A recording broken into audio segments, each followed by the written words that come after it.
Okay, maybe we kick it off. So hi everyone, and thanks for attending this this panel today, organized jointly by the Crypto Valley Association and Toronet. My name is Arkan Akin, and I have both hats. So I'm the co-chair of the Western chapter of the Crypto Valley Association, based here in Geneva, Switzerland, and I'm also a co-founder of Toronet. So today we are here to dive into this broad conversation of blockchain and financial inclusion.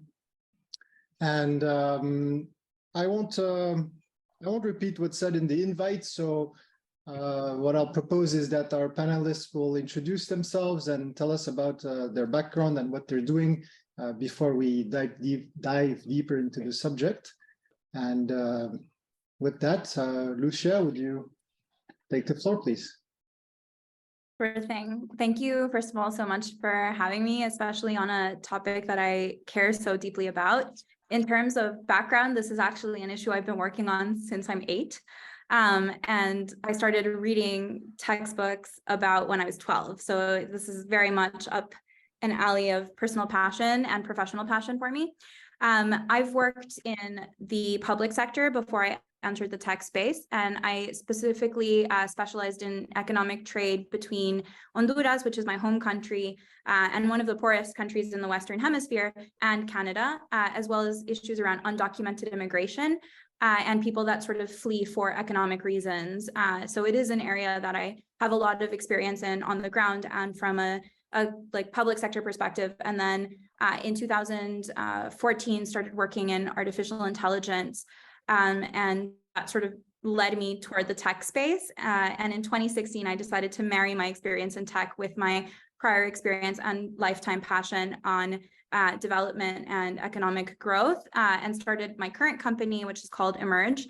We are a lab that designs experiments that mix sustainable development objectives with innovation and finance in order to support our clients in driving more ESG or sustainability oriented innovation. So we're kind of like upgrading social innovation strategies for our clients. And we've been doing this work since then. It's well known for the work that we've done in digital identity and financial inclusion for clients like the United Nations Development Program, or governments or private companies like Hard Rock International. And then some of our own innovation as well, which we do in-house, currently some experimentation with energy, with community development in accessing cryptocurrencies, and some of our work in the NFT space for environmental action. So a little mix of everything there. And then in my spare time, I advise different types of projects that work within the sustainable development space. So it's something that I care very much about. It's a pleasure to be here, especially with my fellow panelists, who I will allow introduce themselves now.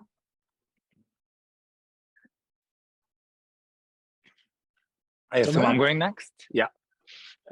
Thank you. So hi, everybody. Thank you for coming. First, an apology. I got stuck on the traffic, and that's why I'm doing it from my phone and not from my computer. That said, I started my journey in cryptocurrencies around 2014. I started from a community currency, trying to allow communities to launch their own currency. Later, I worked on the product team of Banco. With them, we did a project in Kenya for community currencies. Later, I co-founded Good Dollar, which is a protocol for universal basic income, active today in 180 countries, mainly in Nigeria, Vietnam, Bangladesh, and Indonesia, if I remember correctly at the moment. Today, I'm a GP in Flory Ventures. Flory is a VC investing in the intersection of impact and blockchain. We see the major problems of humanity today being the climate crisis and financial inclusion, the lack of financial inclusion. So we invest in those two sectors. That's me. Great, thank you, Tomer. Dr. Ken? Hi, I'm Ken Halabi. My journey to this point took me through technology, basically. I got a master's in computer-aided engineering from Europe. I've been to several different countries many countries where financial inclusion is a challenge. That's of course where I started. I also worked at Accenture back in Nigeria, and working as a consultant, a process and technology consultant, I was able to see a lot of the problems that existed both in the financial industry and the banking industry, and problems with financial inclusion. Following that, I got a doctorate in engineering, finite with numerics.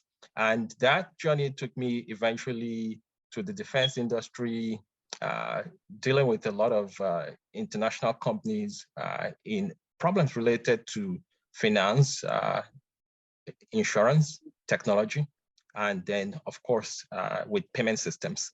Right now, I work a lot in payment systems. I advise a lot of companies on financial inclusion. And I'm, of course, very excited about ToroNet, which I also helped to found. ToroNet is very exciting because we have been able to see some of the problems related to the current blockchain infrastructure and solutions that exist out there.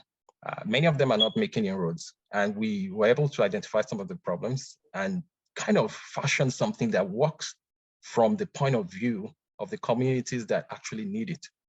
Because a lot of those things were developed not with those communities in mind, and some of those things we'll be talking about and addressing. Great, thanks. Thank you, all of you, for being here today. And we came up to this with this topic because it's something that concerns us a lot, Dr. Ken and our colleagues, but also because I think it's interesting because there's a lot of talk around blockchain because it's such a general use technology. It affects so many verticals, so many places. And sometimes we sort of, get lost in some of the rabbit holes in there. But I really believe that the topic of financial inclusion is a fundamental one for blockchain, or call it Web3, call it different names. And so, yeah, it's a topic that's been covered for many, many years in blockchain, of course. But at the same time, we don't really see necessarily a mass adoption among hundreds of millions of people who are concerned by this topic. So maybe to launch the discussion, I'd like to have your thoughts on the why. Like, we do believe that it's a great tool, but reality shows us that maybe it's not as used. So what do you all think about that? I would love to take a stab at this. Oh, go ahead, Tomer. No, go. It's okay. There you go. Okay. So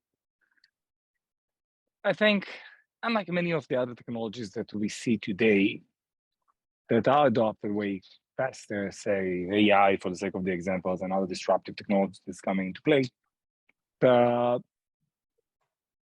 target audience of blockchain technology is the places where economy is not as stable, or say gently, as in Western countries.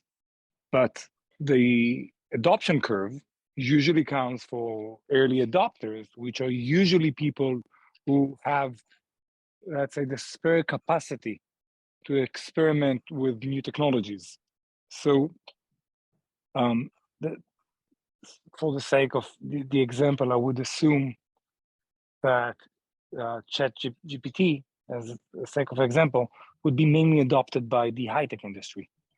The high-tech industry has no actual need in a new economy because it's mainly based in Europe, the US, like North Asia, where the economy is mainly stable. So in terms of a target audience of this technology, it's not going after the target audience that is always the first adopter. And where it does, you will see the actions like the more speculative actions of like NFTs, etc., unless the actual infrastructure used to rebuild the economy. So that's like my first thought on the subject. Lucia? Yeah, I mean, I'd like to maybe take a couple of steps back and start off with like some of the key lessons that I've learned through my years of experience here.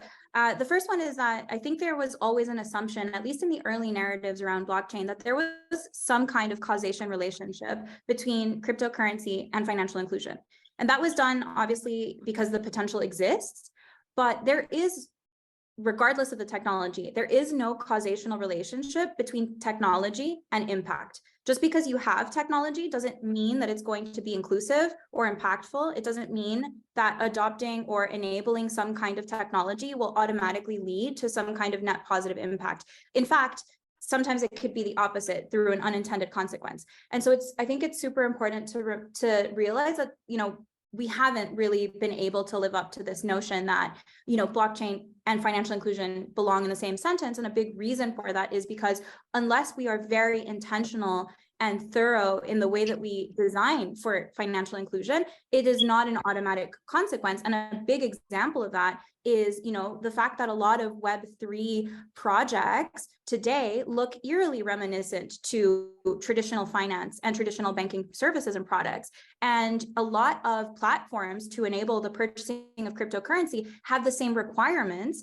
that a traditional bank would require in relation to KYC AML. So how much financial inclusion are you able to really deliver when the process and mechanisms by which you are designing, even though you're using blockchain, still look like the traditional sector that has historically excluded, over 3 billion people from itself, right? So number one is this idea that there is no causation relationship, and we have to be really thoughtful and realistic about the ways in which we adopt blockchain and then embed financial inclusion within that, which I think is super important. And I think the second bit of it is a lot of the assumptions around what financial inclusion means.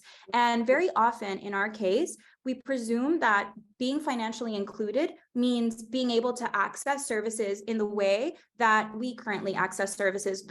When I say we, I mean anyone who's financially included. So, we want to design these kinds of things that are like credit scoring for people that don't have a credit history, or we want to design some kind of service or savings account or investment opportunity that looks like what it looks like for everyone that is in the financially included segment. But the reality is that a lot of the reasons why so many people around the world are not currently included is because they don't even earn money in the same way. Actually, the majority of the world, especially post-pandemic, is an inconsistent income earner. And when you look at the way that credit is even structured, it depends on income stability, which most people around the world today don't have.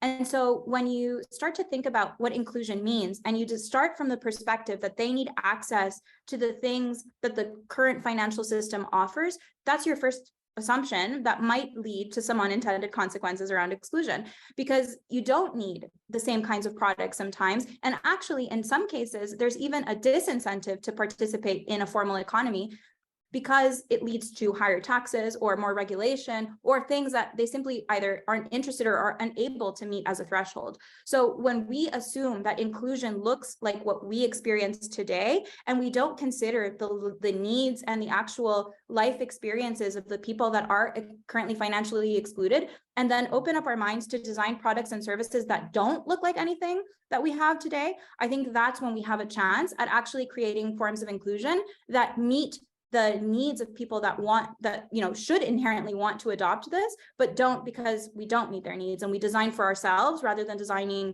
for what these lived experiences might be like. And so I think that the combination of making assumptions around tech inclusion being like causational, and then the assumption that inclusion looks like what we currently have in place for ourselves, I think both of those together make it really difficult to have wide sweeping inclusion in a meaningful way and in a way that incentivizes mass adoption. Lucia, you make great points. And before Dr. Ken, before you step in, I just want to say, you please the social scientist in me so much when you take a step back and analyze the concepts that we use to talk about this. This is the, I think, perfect entry point. And Tomer as well, you said, you're talking about communities and target audience. Community is a word that we use a lot in Web3, but I feel like depending on where you are in the world, we might not understand the same thing when we say community, as in online crypto communities or real life communities. And Lucia, stepping back to questions of the way we structure and how we think about financial inclusion, what it actually means. and what are the implications of the way we think about that in our trying to forward that agenda. It's a really good way to jump into this question. Dr. Ken, what are your thoughts?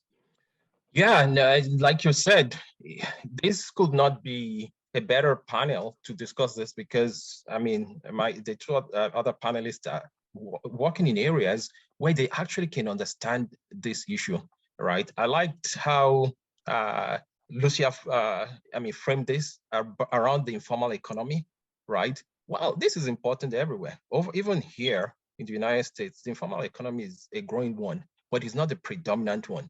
In many of the areas and communities where we're talking about, the informal economy can be a really dominant one, right? And I like how Thomas framed this around financial inclusion for the underbanked.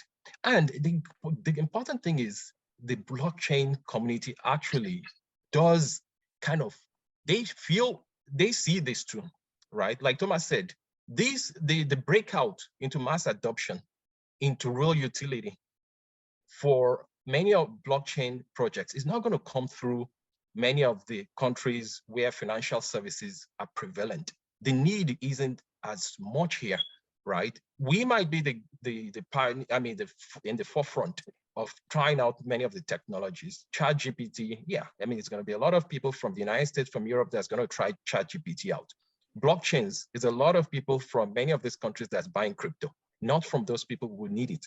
But yet, the blockchain industry has always identified and said, look, this thing should be used to address the unbanked and the underbanked. But then what have they done about it? What has anybody done about it, right? Because it's not really expanding or growing, right? And those are some of the things we're going to talk about. What are the actual specifics? What are the things that are basically hindering adoption in communities where there's a lot of unbanked and underbanked people who don't have access to financial inclusion? I'm going to prompt some of that by saying that some of the reason why there's no financial inclusion is that many of these tools were not built for these communities. Take an example, like Lucia said about credit scoring. When there's a community where credit scoring doesn't exist, how are you going to bring the same traditional financial inclusion models for financing into those communities? It fails. And so you have a huge opportunity gap, right?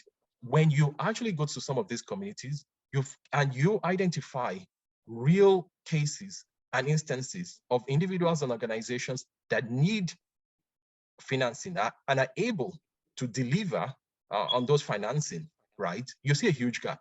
You see about 80 to 90% of viable financing opportunities that are not met.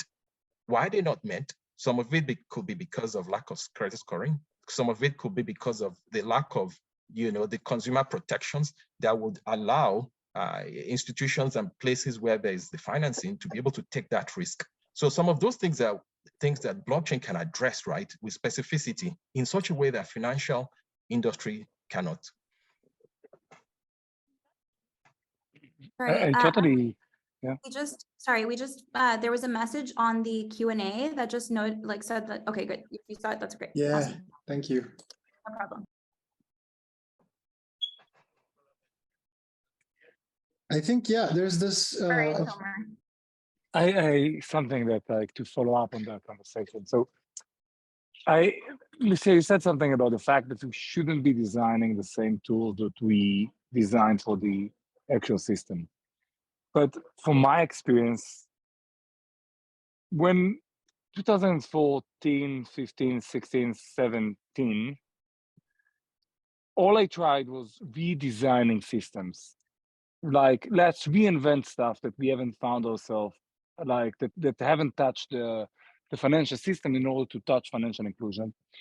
But I remember in Bancor, if people don't know, Bancor was the first automated market maker. And funny thing about Bancor, it was never invented as automated market maker. It was invented out of a problem. The inventors of it were like Eyal Herzog and Gale Ben-Arzi, and I was working for them. And we were doing community currencies, and we needed a solution for liquidity. And I can talk about it for hours about the liquidity problems in small currencies between the currencies. And that's how it came to play.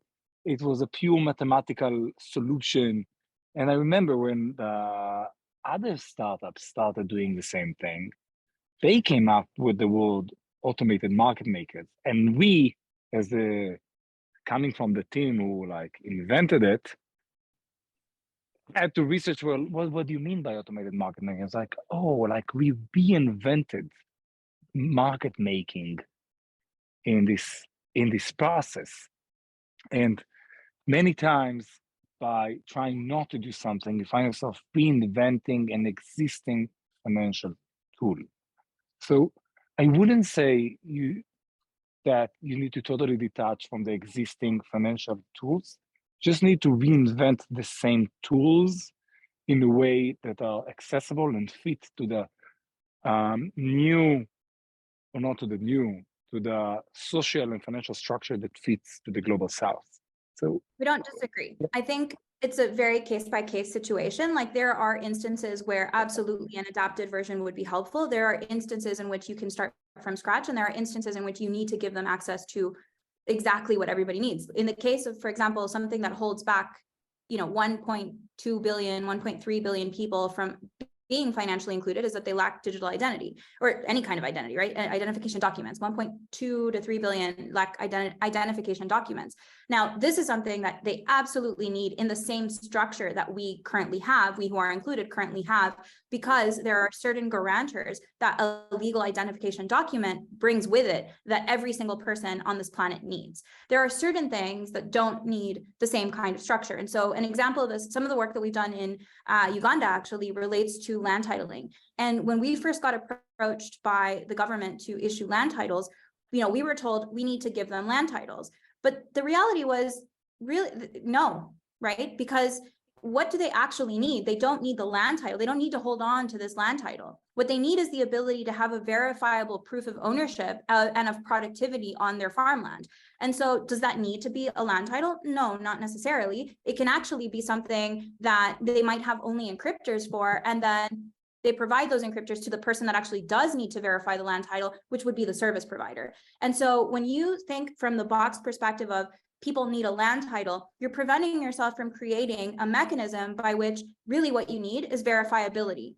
And those are two very different forms of inclusion and innovation, one of which is much easier to mass adopt in areas of low tech adoption or low tech literacy. So I think you're right in saying there are many instances in which you need to take the existing structure, framework, compliance, et cetera, and adapt it to what works in the social and economic and cultural context of where we're trying to innovate. But I think in many places, and in many use cases, we are actually detrimentally holding ourselves back from thinking a little bit more openly about what is possible in relation to what is feasible to adopt within the context of the places that are excluded in more ways than one. And I think that that's a prime example of it.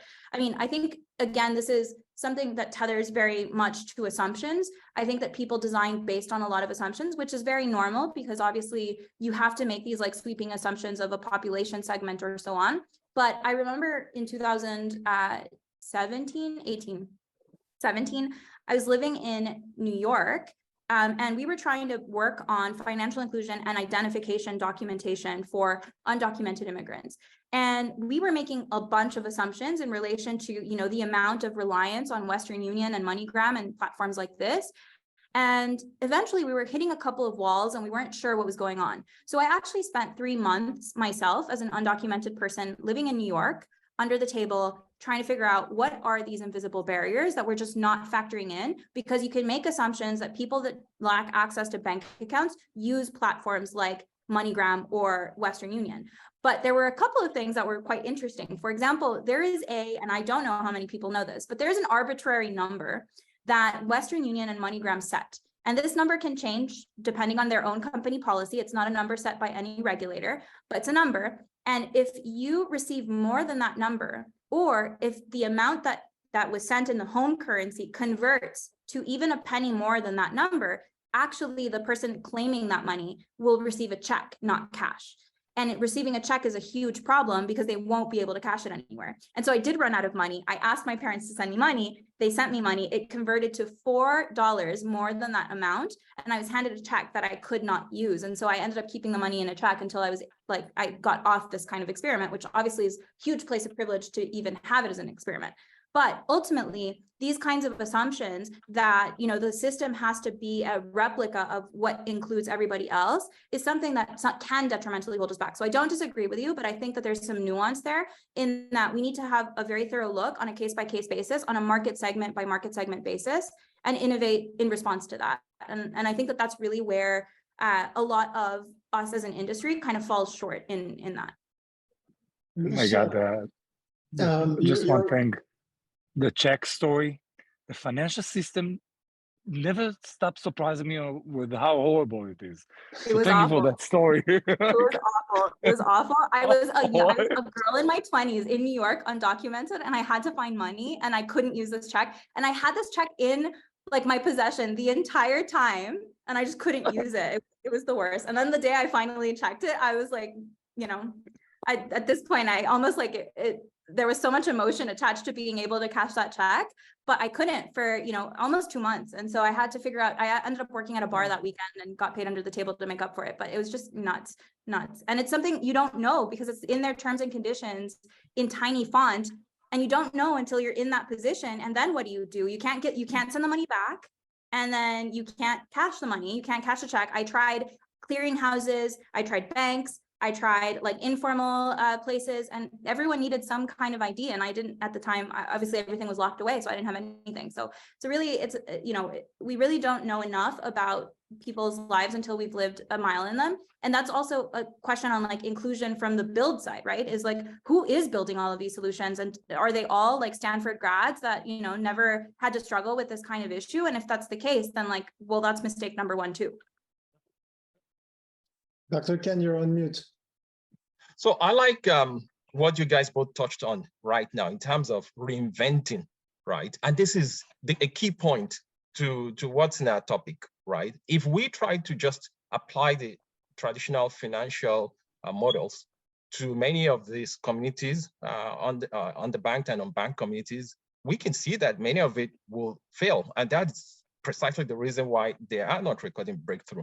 Take the example that you gave, Lucia, or the example with credit scoring. If we say, all right, fine, the reason why there's financial inclusion is not happening and people are not receiving the financing, even though they're clearly viable, is because there's no credit scoring. And we try to just import wholesale the credit scoring system. It isn't going to work. And that's why it hasn't been done. So for those communities, one has to actually reinvent and design things that work for them. And that's some of the things that blockchain has an advantage in being able to create, right? And also in conjunction with some of the technologies coming out like AI, which can, in the absence of a traditional credit scoring model, is able to actually tell a model instances and determine viability, you know, and put those things to models in such a way that works, right? And you can have on-chain history that shows like, you know, this individual indeed has, you know, this verifiable, tools and resources that can make them be able to be efficient in utilizing finances. Let me give an example of a project that actually we have on our platform, like, which is an agricultural project, right?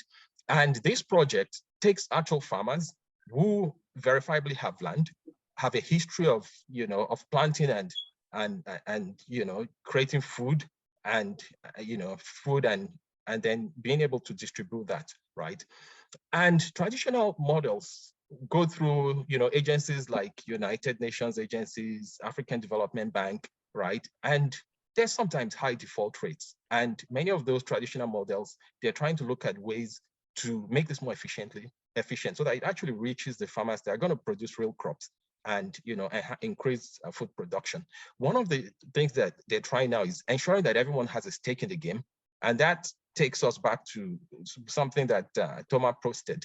You actually have many of these farmers who are also members of the communities. They're part of the project. You know, some of them might have tokens in the project, but in addition, instead of having somebody say, look, we're going to go do verification and it's very expensive because someone has to go to rural areas. What about instead of having tokens give useless yield and, you know, and people are shuffling tokens around that don't do anything, have the incentives from the token be from the community verifying, you know, and saying these are indeed the farmers and these are the lands they have.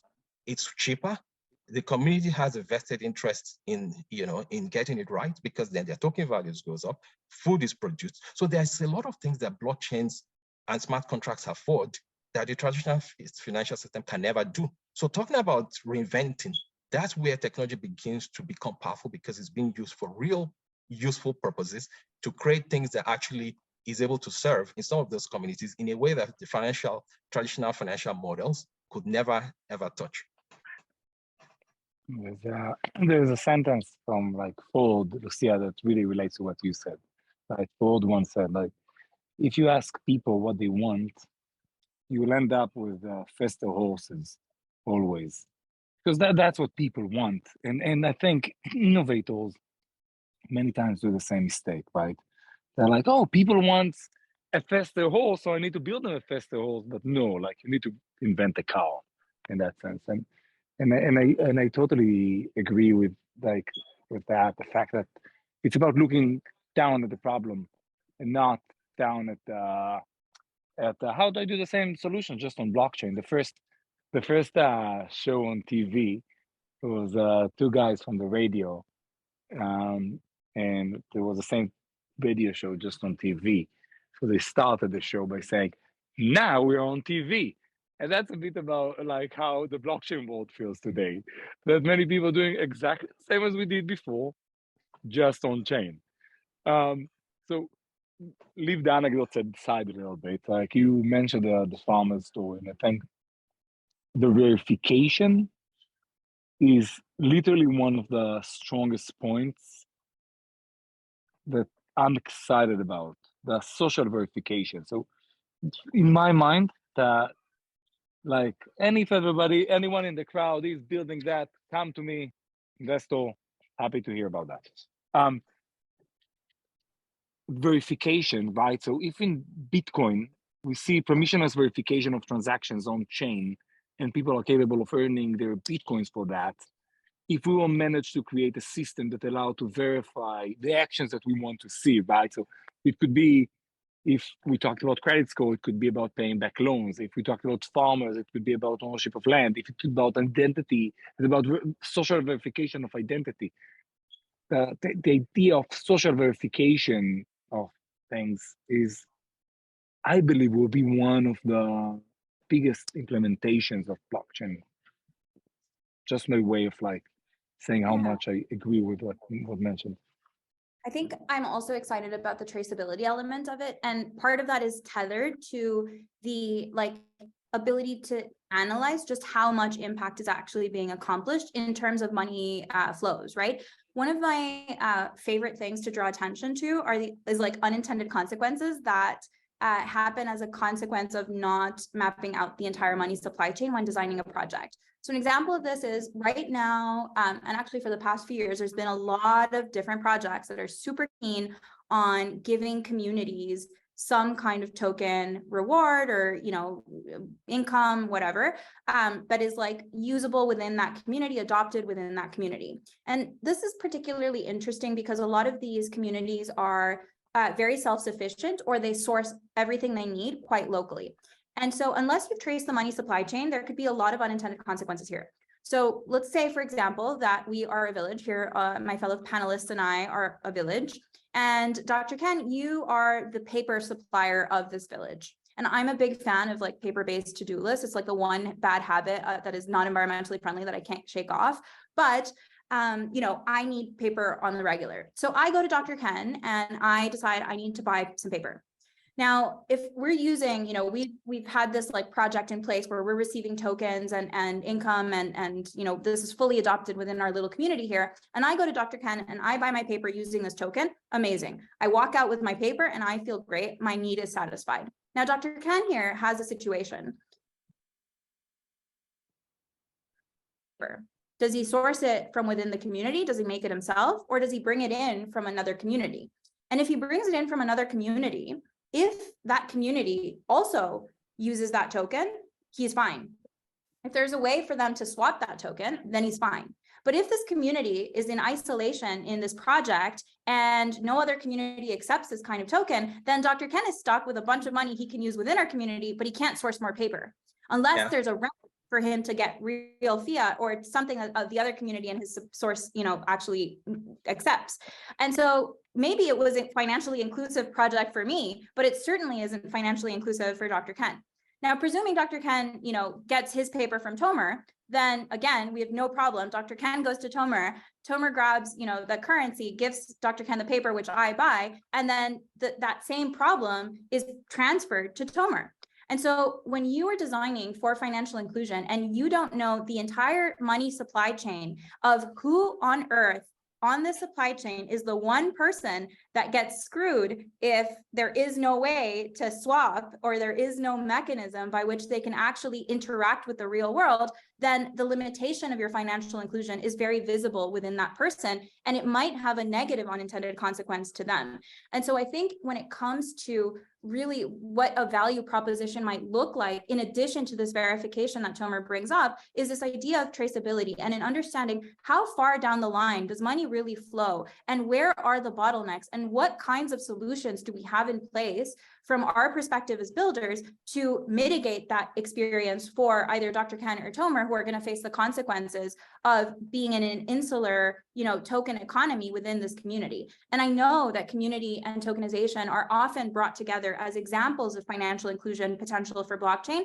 But the reality is that unless we've thought about these unintended consequences and designed to mitigate against them, then ultimately the financial inclusion that we're promising to deliver again falls short. So I think it's a really interesting experiment that all of us and in the audience who are kind of, trying to build for good projects to trace that money supply chain and figure out where the bottlenecks are, because that's really like steps forward in how we can design more financially inclusive. And it's something that blockchain can help so much because of its traceable record and because it's a way for us to ensure that we're designing properly and being mindful of all of the people that directly or indirectly sort of touch this solution and the ways that they would experience inclusion because of it. It's funny, but one thing that I don't know if you understood that, but in your example, you reached the understanding of how automated market makers was literally invented. That was exactly how it was invented. I will add another thing to it. As much as it is inclusive to do a non-liquid community currency, all community currencies that are not liquid usually end up with an inflation, because printing money inside a closed economical system is basically doing it in Venezuela. So yes, like very related, relates a lot to your story. Experience that on my own flash through doing community currencies in 2014, 15. Yeah, and it also highlights the point that you almost cannot talk about financial inclusion without talking about, financial freedom of assets, interoperability.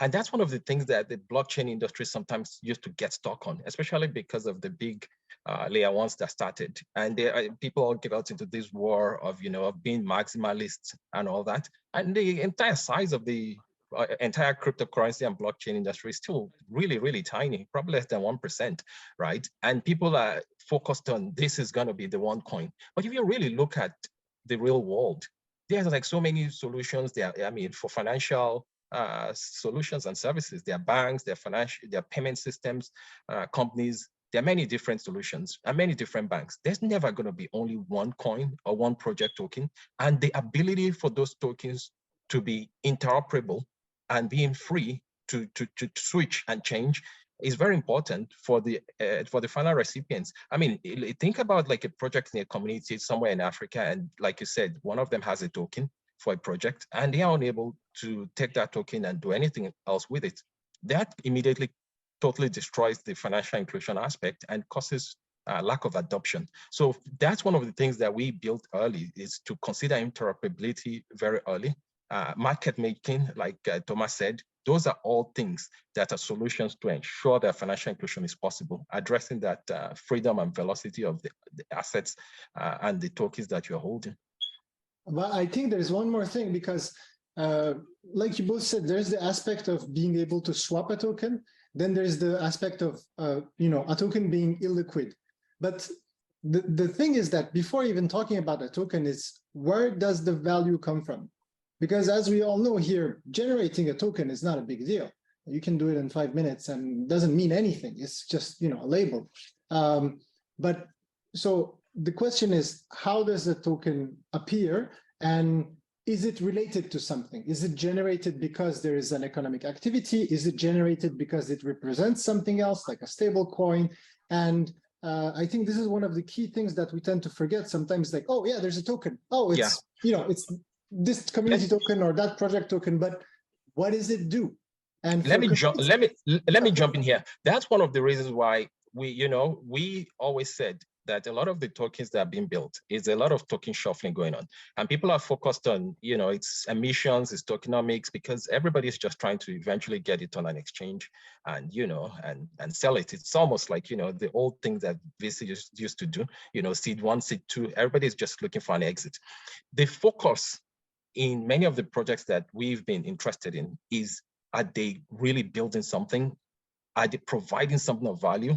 Is it doing something for someone? And some of the, like I mentioned, the agricultural project, they aren't even creating a new token. They're just basically even using a stable coin because they're focused on financing farmers, right? And there's another project, which is a healthcare project that actually provides access to healthcare, really, and that I'm so excited about. That's actually solving real problems. Now, that doesn't mean that some tokens have no use, right? Like I said, you can use tokens to incentivize community development and community having a stake in what the project is doing. But ultimately, you should have something that's doing something useful rather than just a token for the purpose of shuffling it and getting on exchanges and moving it around. But even beyond like just useful, but you need value in a token, right? Like if it's giving you ownership of something that produces value, then you're a stakeholder, that's fine. But if it's just, a token for a token's sake and it has no value, at some point, you're going to pass the buck along. Like Lucia was saying, you trade something for something, it's a piece of paper for a token, but somebody at some point is going to be holding that token and there's going to be no one to pass it to. I think this is also one of the main reasons why there's such a big talk about real world assets currently.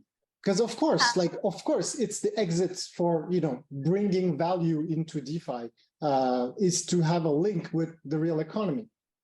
Right, but that's where inherently like the underlying philosophy of peer-to-peer trading was intended to be what underpinned a lot of this, right? Like, obviously we now see thousands, if not like tens or hundreds of thousands of token projects that are, utterly, I don't know what they are, let's not call them something mean, but what I think is really important is this idea that in its like fundamental philosophy, a big piece of this was this notion of peer-to-peer trade, and that being the dictator of what that token's utility was for. I think a lot of people make a very common, let's say, have a thought that cryptocurrency and tokens are intended to replace existing forms of money. But what's really interesting to me is actually, and I've had a really, really long conversation with one of my favorite bank owners in the world about this. And it's this idea that, we have for a very, very long time expected money to fulfill all of these different uses. Money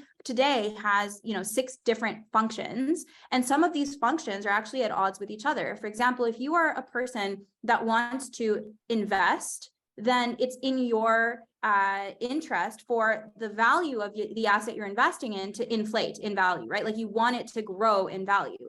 But if you are a person that is using money to trade commercially, then it's in your interest for that money to stay stable, because ultimately you want to make sure that when I charge you, $2 for that piece of paper, that I didn't accidentally end up paying you $20 the day after, right? So the volatility doesn't help you because you want that stability of knowing that you're paying the right price for the right object. And then if you're trying to save or if you're trying to invest, you want that volatility to go up.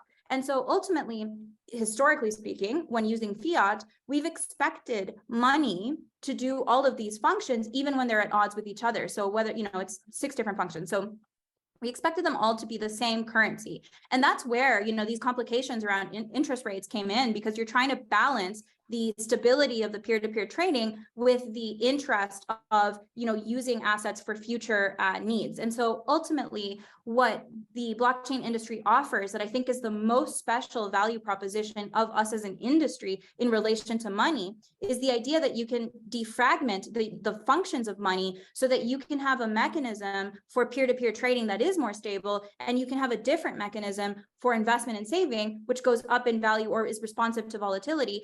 And that is a real value proposition. And so I think that when it comes to financial inclusion, we have to make sure that we're distinguishing and differentiating the uses and functions of money that ultimately are appropriate for the right use case, and then make sure that the token projects that we have in place are specifically catering to those transactions, because that is really the ultimate value proposition of blockchain for money.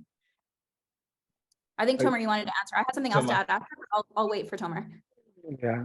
First of all, I totally agree on the notion for you taking it. And in that sense, the way I see the most interesting use case where it comes to financial inclusion and blockchain, in my mind, interesting, which is only my mind and not an absolute truth in any way. But many times when we think about the origin of money, you'll like to go after the classical story of, oh, there was a carpenter and the carpenter wanted to talk to the farmer, and how can they trade what they have between them? So that's why money was invented, which is just not true at all. Most value was used in a public good manners before money was invented. You used to live in the community where the land you lived on was a public good, the cows were a public good, everything was a public good. And the over financialization, everything kind of like killed public goods. And if you think about it, Bitcoin is the biggest public good, financial public good invented. It's a financial system that accessing it is only dependent on your holdings of Bitcoin. If you hold Bitcoin, you can use the ledger. Now, tokens, personally, I think will be more interestingly used by creating and managing new financial public goods in order to create more financial inclusion, rather than their peer-to-peer transactions like story. Saying that, as I mentioned in the beginning, I got stuck on the way, and I'm here with my daughter and she's getting a little bit itchy. So I'm gonna have to say thank you guys, that was super interesting, and I'm gonna have to drop. So thanks everybody for listening. Thanks everybody for participating, and people who hosted at Crypto Valley and Tornet. It was a pleasure. Thanks, Thank you, Tomer. Tomer. Take care. Say hi to your daughter. I want to just take on some key points before we start wrapping up, because I think this thing is emerging of the concept of the economies within communities and what we can expect to be a public good. For example, like I think Tomer was saying, or Lucia was saying, there's this idea of you need to look at how the community functions. And to be able to do that, there's also, of course, the question of perspective, right? Because you can say, oh, as a builder, I'm doing something for someone. Well, at some point, you can't create entire economies for people without their participation. Because as you said before, Lucia, you need to see how the money flows, how the social interactions govern those groups. So it's also a process of co-creating and managing links between stakeholders. That's, I think, it's another way of thinking about public goods, right? It's open to the participation of people who are concerned with it. Yeah.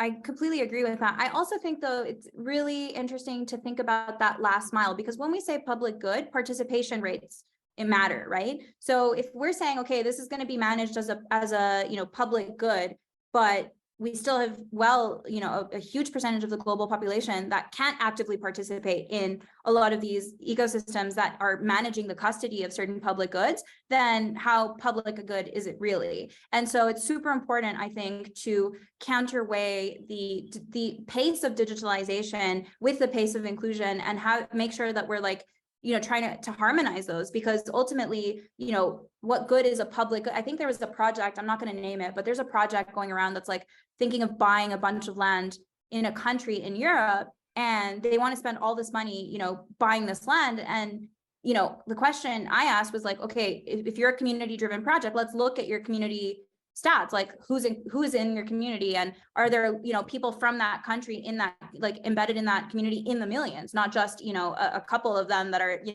know, technologically forward and in a place of privilege, that suddenly they're voting on how land in their country should be acquired, which land should be acquired and managed as some kind of public good, where the rest of the country isn't participating in this discussion. Yeah, so I think like the way that we say, okay, we're going to manage this as a public good, but if that's not true to spirit, because public is a loosely applied word in terms of who's participating in the management of these goods and these assets, then I think that that's already a logical flaw in the way that we're operating.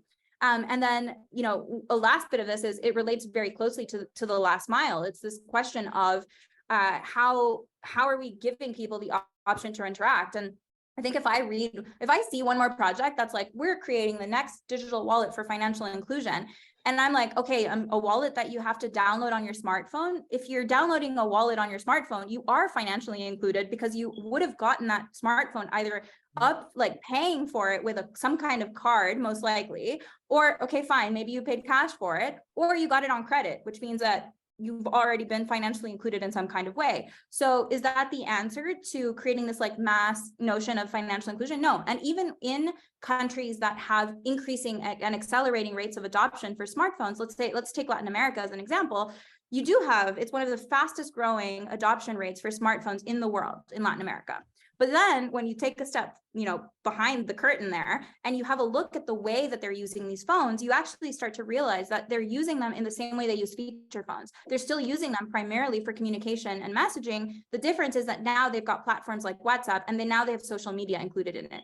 And so those are the three primary ways in which people in Latin America today are using their phones. So note that in there, there's no mobile banking, mobile apps. And though those products are available in Latin America, the adoption rates are quite slow for these kinds of projects because the behavioral change around how to use a smartphone, even when you get one, is actually a very slow adoption rate. And so ultimately, this last mile of saying, hey, we're creating the ways in which the public can truly participate in the management of goods that are inherently of public benefit, that's a key, like, tension area that needs to be resolved. And so while it's all good and nice to say, hey, we're managing these public goods on public blockchains, the term public really matters here, and participation is a huge element to that. And I think that that's really where you're going to see some projects stand up and differentiate themselves in a meaningful way, because those that are actively thinking about this, that are creating and innovating ways in which the public can participate at whatever level of digital literacy or adoption or familiarity with blockchain they have,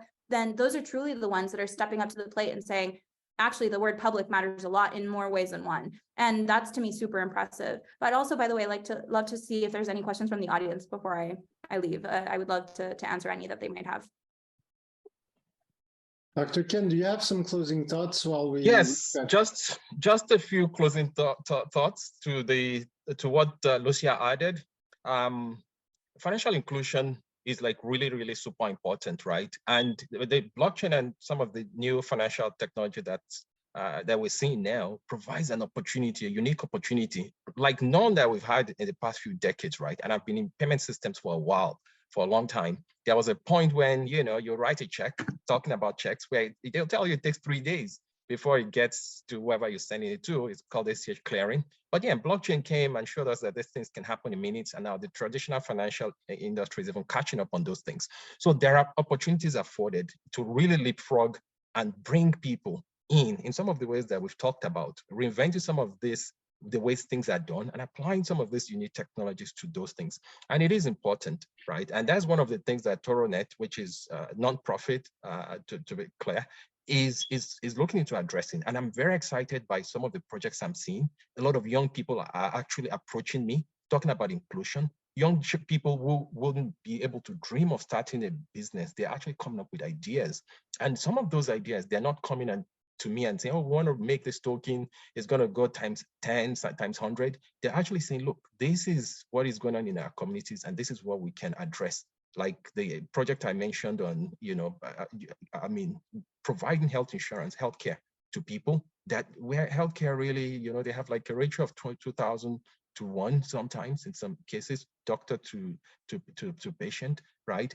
I mean, users like that are not even focused so much on just, tokens or even financial, but the needs of people, shelter, food, education, stuff like that. And those are the solutions that excite me. We've talked about some of the specifics on how you can make changes and reinvent things so that it works. But this is very important to everyone. And it's important even to people who are in many of these countries we're talking about, because without financial inclusion, things will not be sustainable. You see, there's some of the distress that we see in communities where there's no inclusion. There's unemployment rates sometimes as high as 40%. And those distress sometimes leads to turmoil, and then you start to have migration. That is not sustainable. And we have an opportunity now using technology to address some of those things. And I'm excited by the discussions we've had and some of the things I'm seeing. I love this panel because it shows like how much more time we need just to cover the basics of, stepping back, talking about the concepts. And Lucia, thank you for starting with that. What do you mean when you talk about financial inclusion? Let's start there. Like, what do you mean when you talk about community, or when you talk about value, or when you're thinking about launching a token? So I hope we'll have many more conversations to broaden this topic. It's going to need a lot more than 1 hour, but thank you so much, both of you, for being here. Please excuse Tomer that had to leave. He had his small daughter with him, so he had to run, but it was a pleasure meeting him as well. And yeah, unless there's any questions that pop up, I suggest that we close for today.